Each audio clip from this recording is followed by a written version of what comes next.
Hey guys, coming at you today with a delicious keto frozen treat. Some of you may know it as a dilly bar, a chocolate dipped vanilla ice cream bar. So let's get started.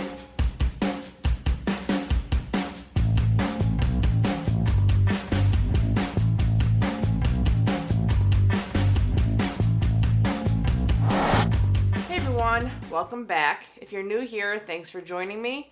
My name's Alicia and I'm a sous chef with a sweet tooth. And here we make delicious pastries, many from my time as a pastry chef. And my goal is to make the best keto desserts possible. So if you enjoy this content, these recipes, please consider hitting the subscribe button, the thumbs up, leaving me a comment.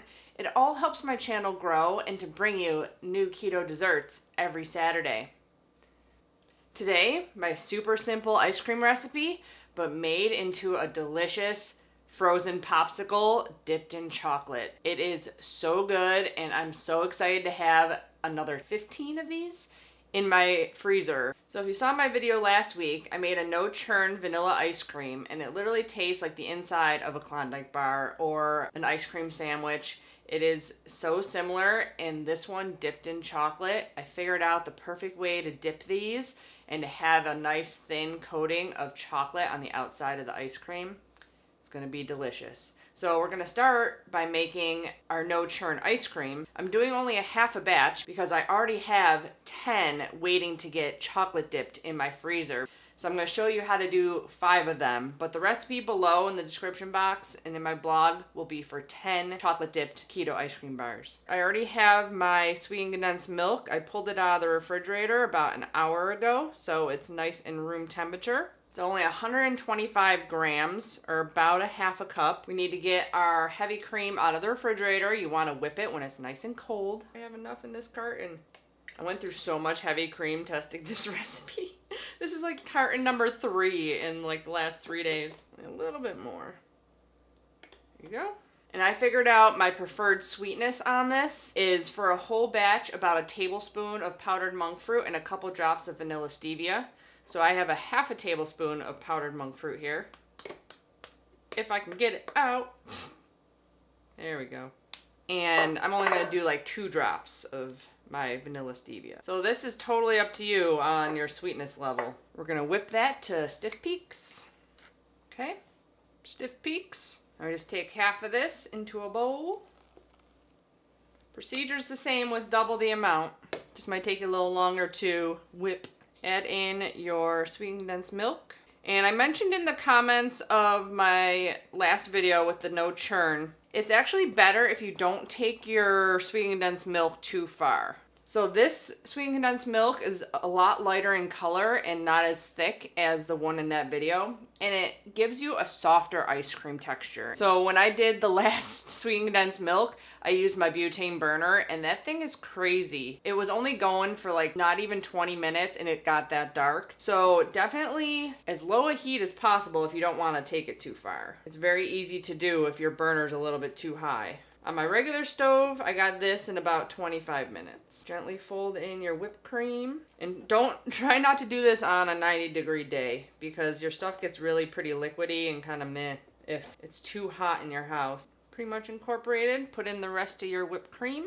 And this recipe was kind of the original idea I had for these popsicle molds because it kind of spurred me on after I bought a box of the keto ice cream bars that are dipped in chocolate.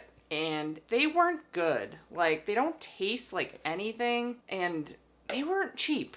I got them at Walmart, I think for like $6 for 4 of them. And when I ate one, I was just so disappointed in the texture, the taste. Like, it didn't taste like anything. And that's why I bought the popsicle molds in the first place, because I wanted a good one. And I'm so excited because this one is delicious. It's actually less carbs than the one you get in the stores at 1.6 per ice cream bar. And I figured out the cost analysis on making your own, and it's $1 a bar, basically. But if you go to the website to buy these keto ice cream bars, they're $10 for 4 of them. They are filled with gums and glycerin and extra fiber and natural flavors. This you can control exactly what you get in your ice cream bars. So I got my 2 popsicle molds here. Everything's nicely incorporated. The trick here is to make sure, because it's kind of thick, that you get it all the way down into the corners of your popsicle mold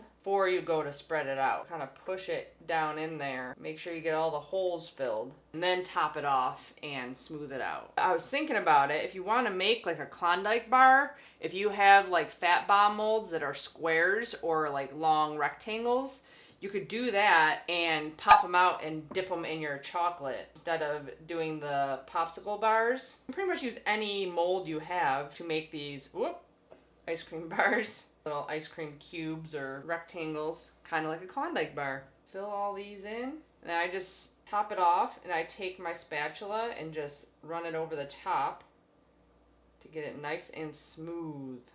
There we go. They're all filled. And the other trick I found, if you have it like a little bit off kilter like this, or if like can't reach your insertion place of your popsicles, the popsicle sticks end up being like crooked in your popsicles. So make sure you have enough room to like get them flat almost to insert them. Otherwise you end up with a crooked stick in your popsicle.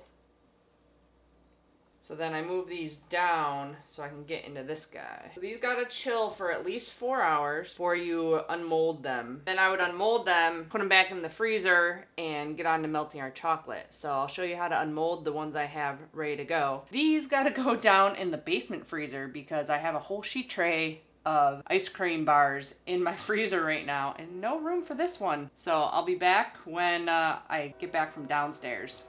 And we are back from downstairs. Time to grab out our ice cream bars, get them onto a sheet tray, and ready to dip. Okay, so I already took 2 out because I needed the mold for the next ones. I like to put down a piece of parchment paper just as kind of an insurance. Okay, so you gotta take these out kind of gently.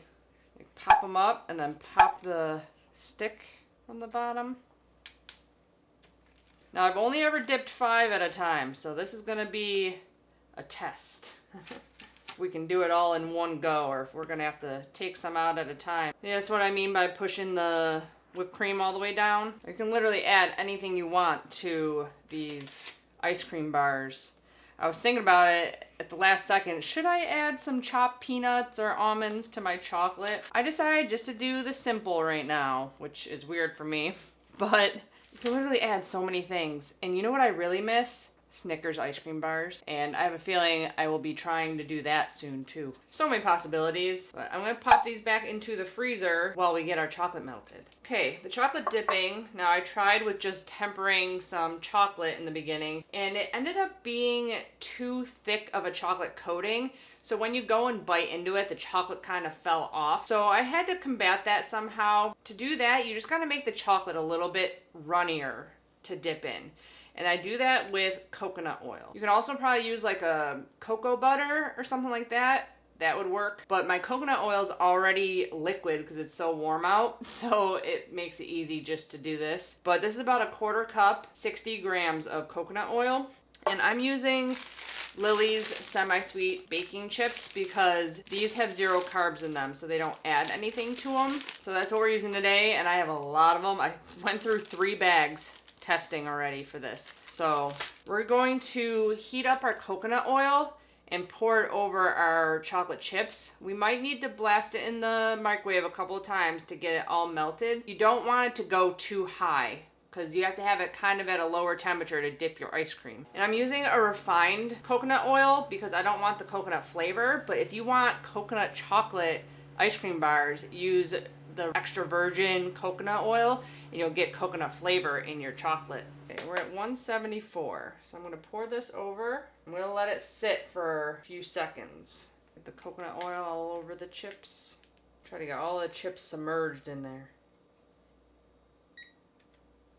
So the last time I did this, I started out with only a couple ounces of chocolate and put in a bunch of coconut oil. And it was too thin the whole time, so I had to keep popping it back in, adding more chocolate, mixing it up until I got the right consistency. So I haven't done a full 9 ounces with the coconut oil. So we definitely need to heat this up a little bit more. Whenever I put chocolate in the microwave, I only ever do it at like 50% power, just to make sure you're not overheating your chocolate. We're back up to 95, which is good. So I did 15 seconds. at 50% power. You want all these residual chips to melt and bring it down to the right temperature.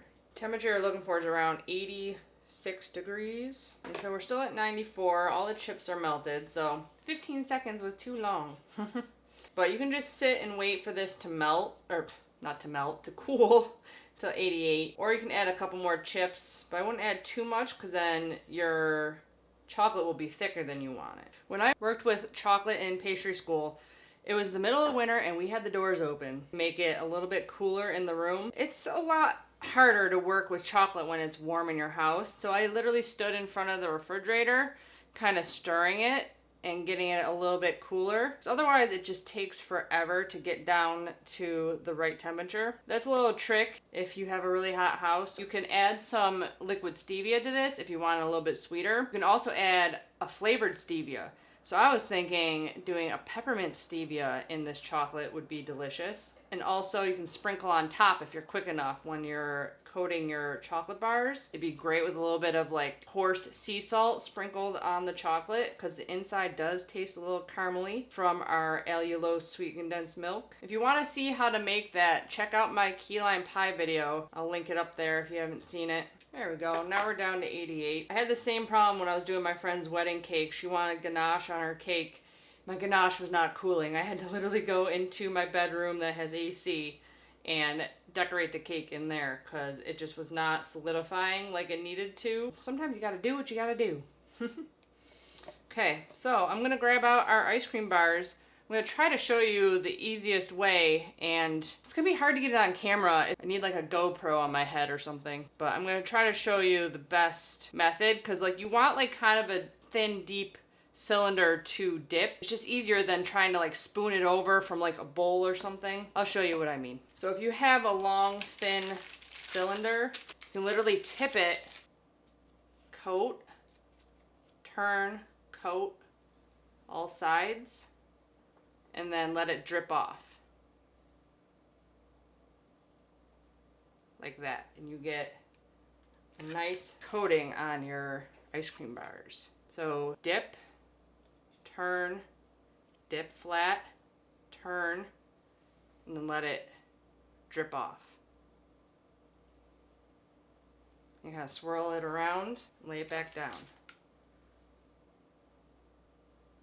And at this point, before it hardens, you can sprinkle some stuff on it. You can also leave some in the freezer. Problem is, my light is set up in front of the freezer, so I would have to keep moving my light back and forth or keep it not good lighting for the video.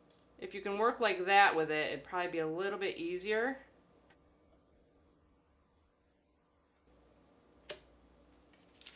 We definitely have more chocolate than we need, but it's always easier to work with more chocolate than less chocolate. I just made it even with a whole bag of lilies.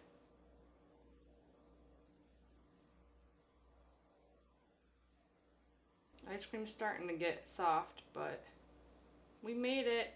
And then this chocolate, you're gonna wanna keep in the refrigerator from now on, because if you got any bit of heavy cream in this chocolate, it may mold on you. So just keep it in your refrigerator. You can make it into ganache or remelt it. You can use it to decorate too. If you wanna like take your chocolate, you can like drizzle over it too and make cool designs on it. That looks pretty. You can use it for a lot of things still. I'm popping these back in the freezer before they melt anymore. And that chocolate only takes a couple seconds to set up, so we'll be back in a couple minutes to try one of those guys. Okay, that was only about 5 minutes in the freezer. They look so good. Time to try one.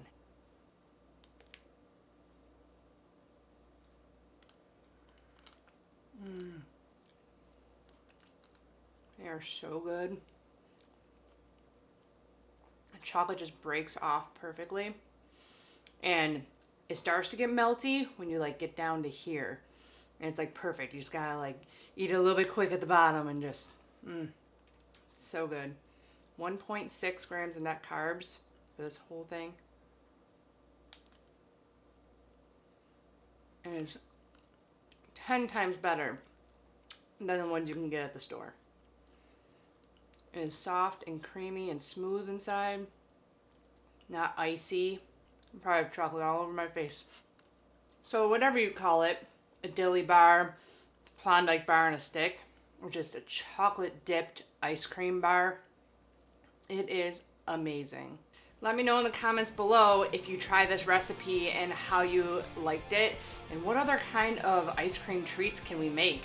I got a lot of ideas reeling in this head, believe me. Don't forget to check out my Amazon links and the blog link to the full recipe in the description box below. If you enjoyed this recipe, please consider hitting the subscribe button, hitting the thumbs up, and as always, I'll be back with many more keto dessert recipes. Bye guys!